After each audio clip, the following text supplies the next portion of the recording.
Thank you, Mr. President, and all of you for convening here today on this important matter. When President Trump took office, he made it among his highest priorities the restoration of peace anywhere and everywhere in the world where the opportunity presented itself.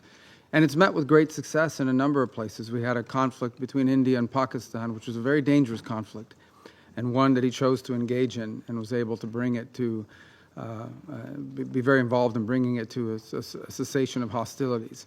When Thailand and Cambodia were engaged in hostilities, the president got involved over a weekend over in the United States, and were able to play a critical role in that regard as well.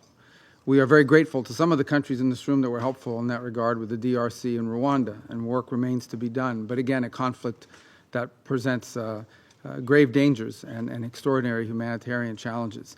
With Azerbaijan and Armenia as well.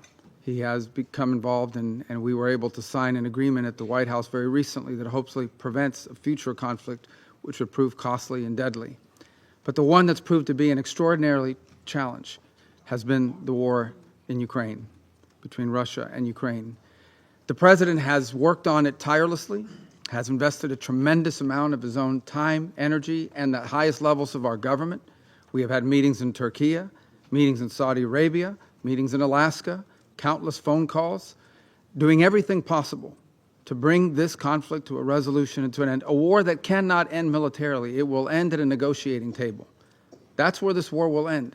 But the longer it lasts, the more people will die, the more will be destroyed.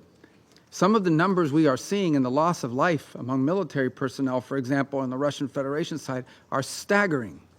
Staggering. In 1 month alone, more loss of life than in the entirety of the U.S. engagement in Afghanistan or Iraq. This war has to end, and we have done everything we possibly can and will continue to do everything we possibly can to bring it to an end. Very generous offers have been made. For example, a ceasefire at the current lines of contact, while all the other details on the future of the conflict could be worked out in terms of future territorial lines. The president has shown extraordinary patience in terms of not assessing additional sanctions in the hopes of having a breakthrough in this regard. And all has come to what appears to be not just a stagnant one, but an era, and we've entered a period of what appears to be potential even escalation, with the historically highest number of strikes we've seen over the last few nights and before. And now we are also watching incursions into neighboring airspace by both drones and airplanes. The president is a very patient man. He's very committed to peace, but his patience is not infinite.